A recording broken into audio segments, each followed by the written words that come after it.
necessarily the case that it will help the microfinance institution.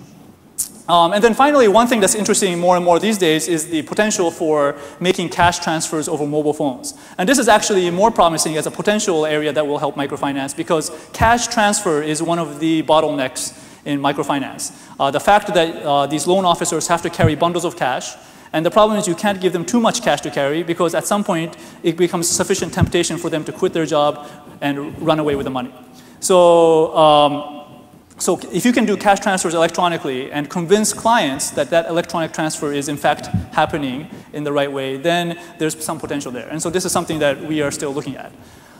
So overall, the status of this project is that after our initial investigations, we couldn't find some of the more obvious applications of technology for microfinance.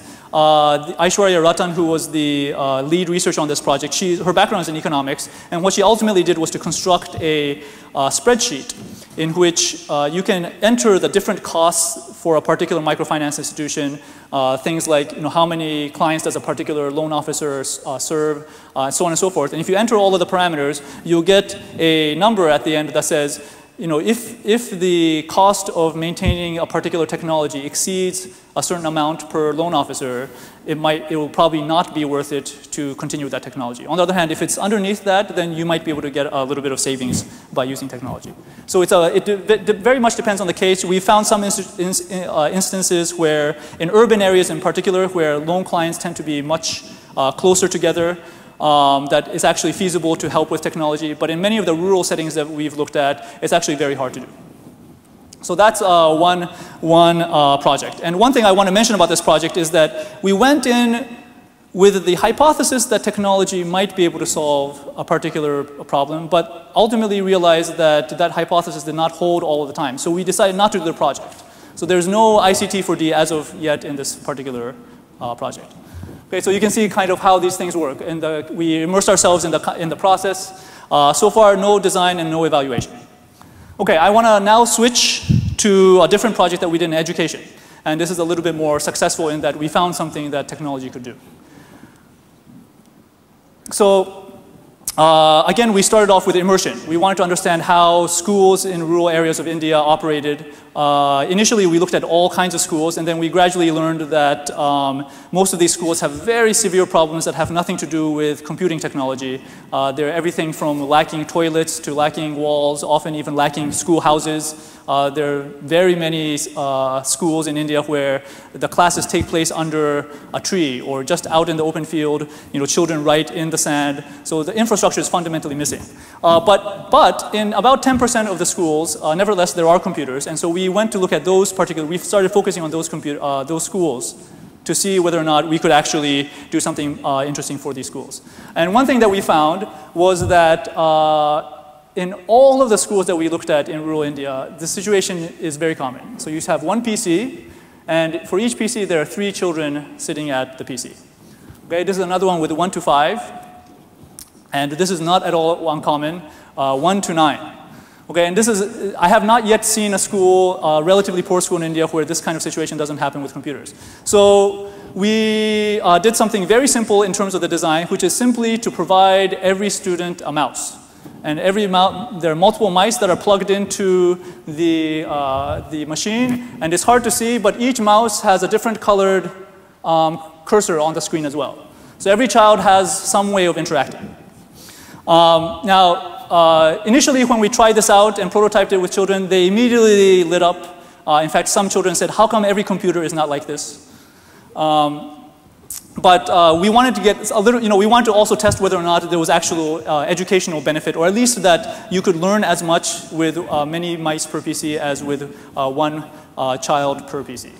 And so we did a very formal evaluation with over 200 students in a rural area just outside of Bangalore. And basically the question that we want to ask was whether or not for a particular kind of vocabulary learning task, the students would learn as much if they were in a 1 PC, 1 child configuration, or 1 PC, 5 children, but 1 mouse, or 1 PC, 5 mice, 5 children.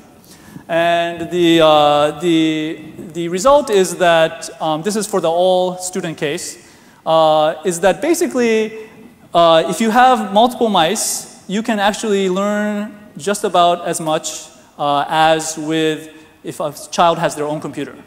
Okay, for this particular kind of study. And this difference here between this 4.11 and 4.3 is not statistically significant, which means that it's about the same. Children learned about the same.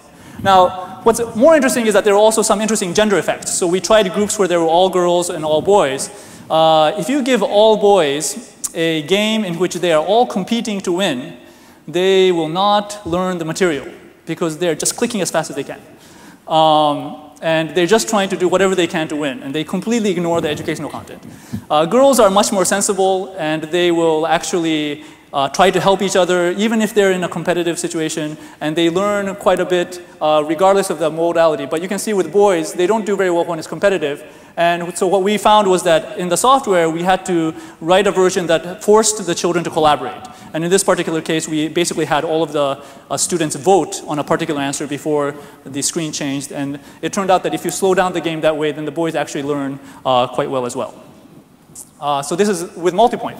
And I'm going to show you two pictures that I think show you even more than these statistics what the difference is. So if you look at this first one before multipoint, this is one mouse, multiple kids, and you can see they are crawling all over each other because they all want to interact. This is the most interesting toy they have seen ever, and everybody wants to interact. They don't look very happy. This child over here is going to be bored and will walk away.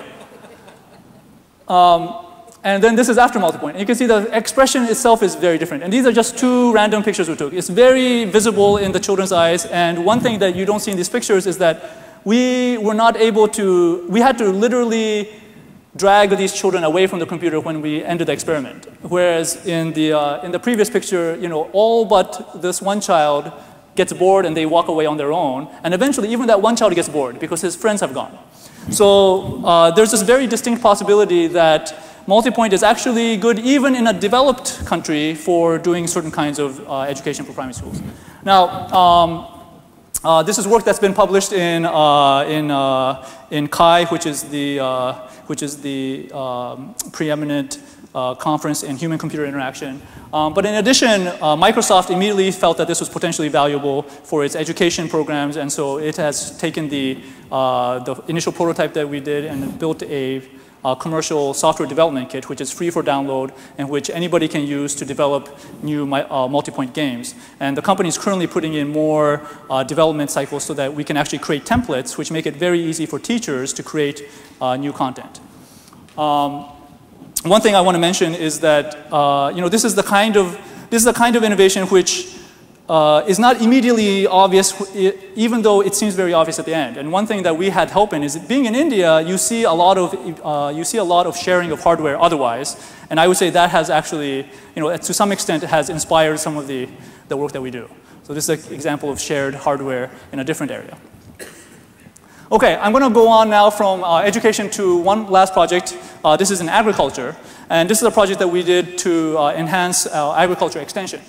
So Rajesh, who is